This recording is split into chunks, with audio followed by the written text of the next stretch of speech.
Good morning, everyone. It is 7:15, and I have, so I'm going to do a market scan here. I'm going to try and keep it under 10 minutes.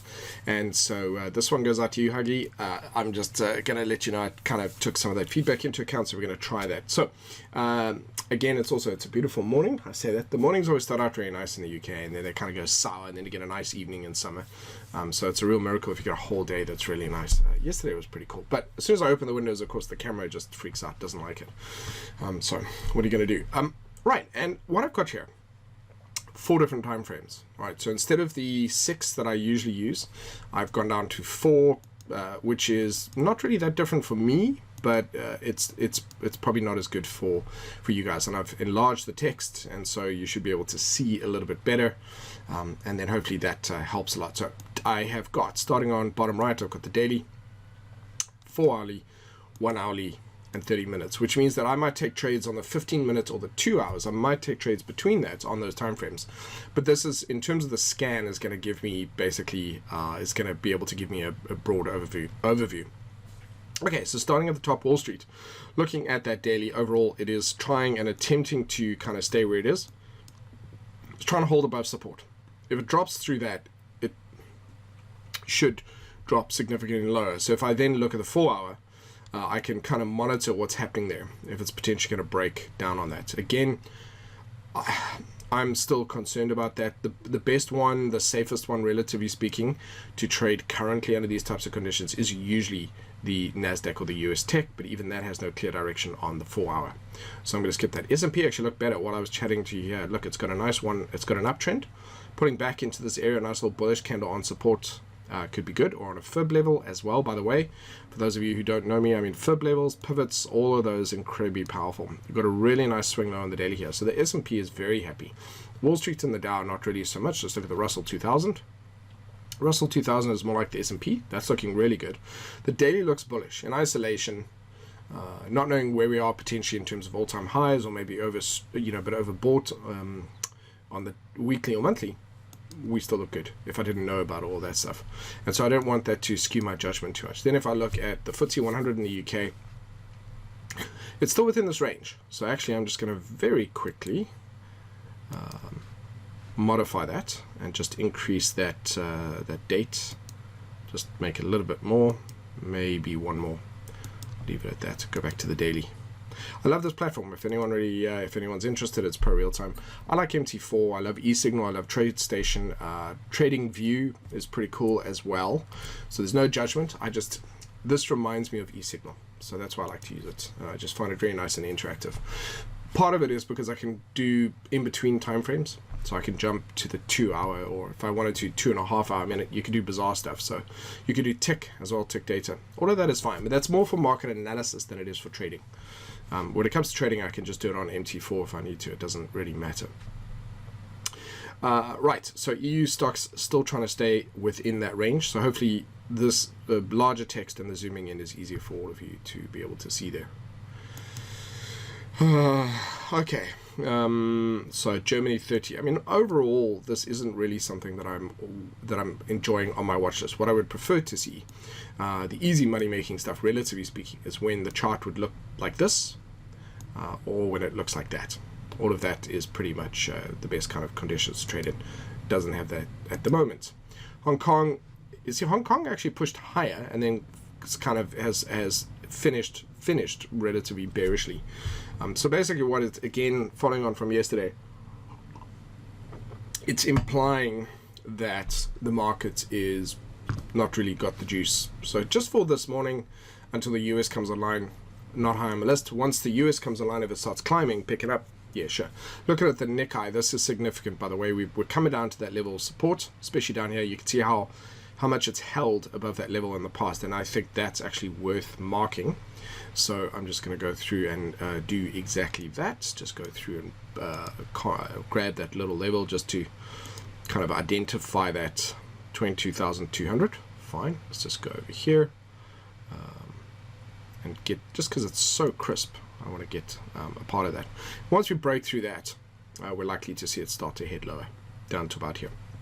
And it really looks like it wants to, but it has to get over the line for me to feel more confident. The Australian one, no, nothing there. Okay, so let's move on to currencies. Dollar basket. As I said, dollar basket is overdue for a retracement on the daily. And you can see what it's actually trying to do here is turn around. Even as we speak, the trend on the 30 minutes is starting to potentially start to climb higher. So today might be one of those days. This is divergence. So what this means is in the price action, you can see the market is now starting to, it is overdue on the daily, but you can see the 4-hourly is kind of starting to show, it hasn't changed trend rate. I should highlight that. But I already know, without looking at the indicators, I can tell that this is now divergent. So let's go have a look. Reduce price. There we go. Boom. Both indicators are now trending upwards. And so that implies that in the near future, there will be a potential change in trend. So those are the benefits that you gain as you trade more and more, is your ability to see things on the chart that you don't, so you don't need the indicators. They think of them as training wheels. And then it becomes purer and purer and purer. So the best traders have less stuff on their charts. I mean, the most important stuff on the chart is price action combined with horizontal levels. Like just with that, you could be, you could trade profitably. But things like pivot levels are amazing. Obviously, Fibonacci also very powerful stuff. Okay, so what does that mean? All right, so euro dollar to me looks like today, I think it's going to attempt to push back, which means that if that's the case, the weaker crosses, weaker majors will be good shorting opportunities. And I'm now talking about the lower time frame. So instead of 30 minutes, if I go down to, so why do I use 15 minutes? I use 15 minutes because there's a point at which when you go down towards the 5 minutes where the volatility is increased and the cost of trading you've lost the benefits of the cost of trading. Your spread combined with the average candle size, eventually your spread starts to become a factor. If you're lucky, if your spreads on euro dollar are 0.2 or almost insignificant or half a pip, for example, that's okay. But that isn't the case on the other pairs. So 15 minutes to me is about that tipping point where going below that, the volatility starts to increase, the spreads start to become a larger portion of the trade, and therefore are a factor to be taken into account. So I like this. 15 minutes is good, but yes, potentially on that 5 minutes, it'll also be trending as well. So there will be, I don't want to say scalping, but there will be shorter term trades that can be taken and on those time frames. But that's what and actually the potential for that to come down towards 11.6 or 1.16, as well as further down 1.15, even potentially, I don't think, maybe 1.14, maybe. But yeah, so there could be some good shorting opportunities across the board. The 4 hours on sterling on cable looks really good. It is also overextended, but it almost looks healthier. But the price action, look at the price action behavior here compared to here and compared to here. That is more bearish, so it's weaker, so to speak.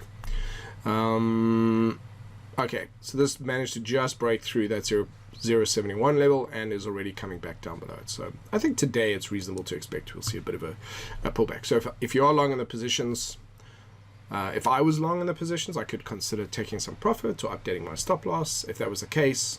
Or if I have a strategy where I wait for the next swing low on it's a swing strategy, that's fine. So that means dollar yen is at a key level. It's almost sitting at a climb. So basically today looks as though potentially as though it's going to do that same thing absolutely with dollar Swissy. So dollar Swissy also has some potential divergence. Let's have a look at that close up. But the price action's not as bearish. So when I showed you the previously on the dollar index, I was like, okay, you can see the divergence. That's not really the case here. So let's have a look and see, because that would imply this is potentially still quite strong. That Swiss franc is still quite strong. So it is there, but it's not as obvious. It's very, very subtle. And the reason why is when you look at this patch of price action, there's more red candles. So there's just more sellers as we go through. A couple of green candles here and there. As soon as you get to this section, which means you get more green candles coming in. And you suddenly get it, here it does, does a pullback, big move down, pullback, big move down. Now it does a pullback, small move down, pullback, small move down. The breaks are coming on as the buyers are coming in and the sellers are stepping out. Again, why they are doing that doesn't matter. And especially if there's a key level there, I bet you there probably is. Let's go see, just as an exercise, we're 9 minutes in.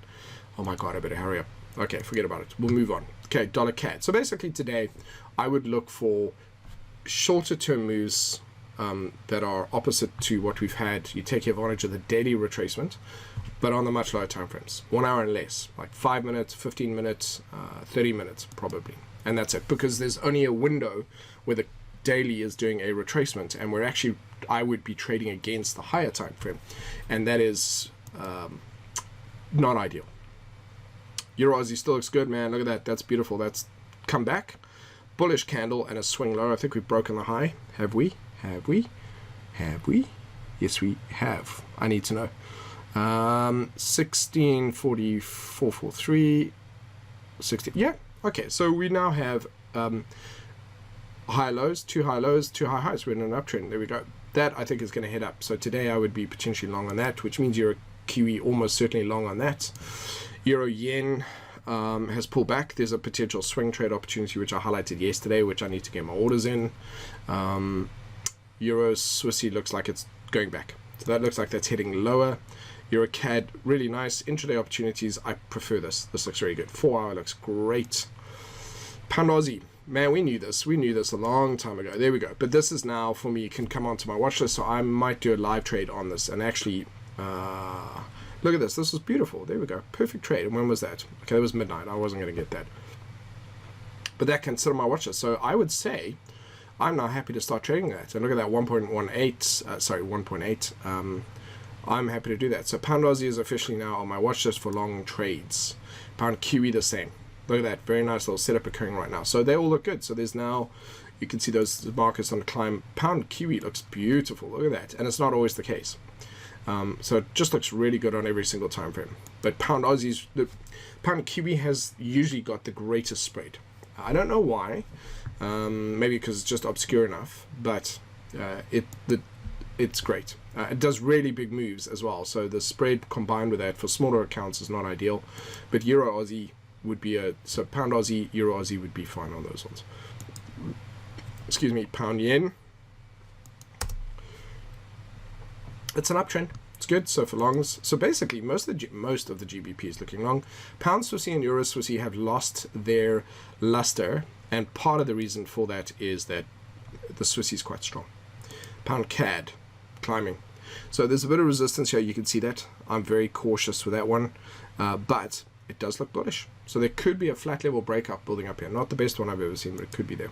So in other words, I'd be looking to trade that to the upside, but cautiously because of that level of resistance. And this was really good. Aussie Kiwi used to offer some really good, trades 5-6 years ago, but a bit wary of it since then. It was very popular with grid systems, so they've added to the volume on this. Not really liking that. So basically GBP pairs are still looking the most appealing to me. This is looking very interesting to me. So it's possible here Aussie pairs are going to go short. Why would that be? Well, it could be because of the monthly charts. So the monthly charts are back into these areas, and it could be turning around on a much higher time frame. So I'm actually going to consider maybe going short on some of the Aussie pairs soon when they start to break down. Kiwi Yen, that looks more bearish. It is in a downtrend, so shorts on that. Going short on that. Kiwi Swissy, look at that. Beautiful. Again, really good stuff. So guys, the last couple of days, currency pairs have offered all the really good deals. Okay, there we go. So Adam, did you place your order on the swing trade? No, I didn't. I was really busy yesterday writing some stuff. I'm going to have to let that one go. And so the worst part about it was I spotted the trade setup. So which immediately means I'm going to go look at CAD Swissy now. And I probably missed that one too. Yeah. So there we go. So I'd be in profit by now. So for newer traders, the ability to identify trade setups gets much easier over time. And actually, the number of times you forget to place the order, or you just get busy, or you have to let it go, it happens. But in the beginning, your problem is you can't find trades, and so you just kind of jump in and get smacked around. But anyway, so it gets better. Gold. All right. So the problem is, I told you, I'm not in gold. It's overbought. Yes, it's close to 2,000, and it could really consolidate here and try and break through that 1975 level, 1970 level, and touch 2,000. But it's really overdue for a pullback. Like, it's overbought on the monthly, weekly, and daily. It's just too high risk for me. It's gambling, I think, to go past that. Spot silver, it looks like it wants to come back. So they're all fine. They need to do that. Copper as well. It's just going sideways. Crude, again, not adding any value. Same as yesterday. Hasn't introduced anything. Crude, no value there. Sugar. Sugar's within a range. I think it wants to break out the range. So we'll see. I'll keep an eye on that one. Coffee. Okay, lumber's still good, man. That's a beautiful swing trade. Ether. So Ether is staying where it is because it's pretty strong. Tesla, yes on that. I've actually added another list here as well, but I'm not going to go through this now, just to show you. Started to widen the market to show you guys more of the instruments like soybean futures markets as well. Look at a few other cryptos, just kind of basically a second list to take you through a few things here. But yeah, so not going to do that now. That was my scan. I'm going to leave you to it. Have a fantastic day. Look after yourselves. And I'm going to go ahead and have a look at some of these charts like pound Aussie and have a look at some of those setups. So apologize. I'm going to try and keep the videos going forwards under 10 minutes. Apologize, I ran over today. That's my own thing. But anyway, have a good day, and I will see you tomorrow or later today in other live trades.